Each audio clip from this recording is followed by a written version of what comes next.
and a story. Once, a learned man, Shrudut, visited King Chandrasen's court.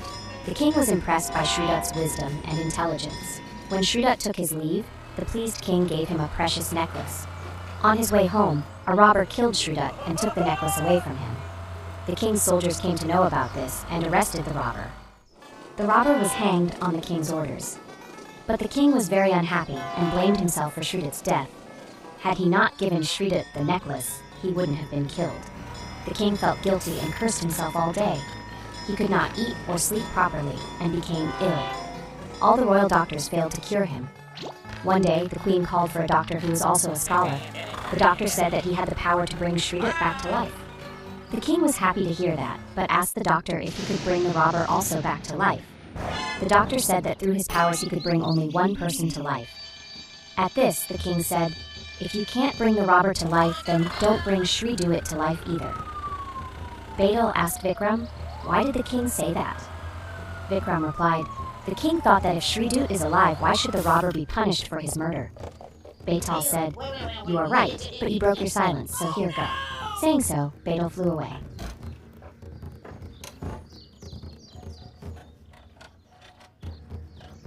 Lopamudra and Agastya. Once Agastya, the great sage, went to heaven. There he found his dead ancestors hanging upside down, which meant they would be going to hell. They said, "It was because of you that we are going to hell.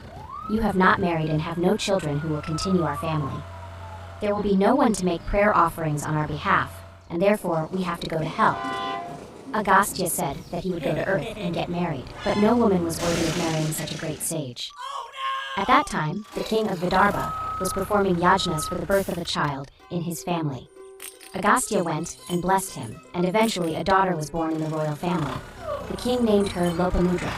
Lopamudra grew up to be a beautiful woman, worthy enough to be married to Agastya. Agastya married Lopamudra and saved his ancestors from going to hell.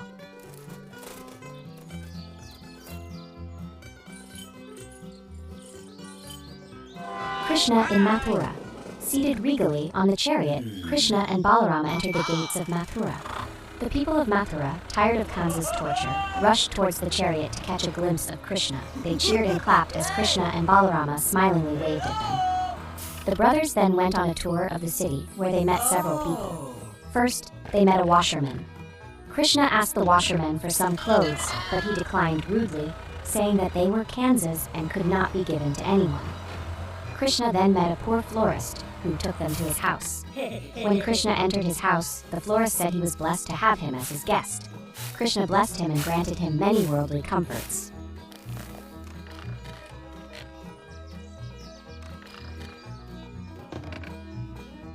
Hanuman befriends Rama. Following Kabanda's suggestion, Rama and Lakshmana came to the Rishimukha forest, where Sugriva lived with his army of monkeys. Thinking they might be Bali's spies, Sugriva became worried.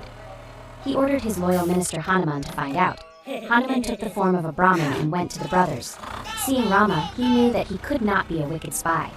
At once changing into his original form, he asked the brothers to introduce themselves. When Rama and Lakshmana told him their story, Hanuman bowed respectfully and said he was Vayu's son and also the exiled King Sugriva's deputy.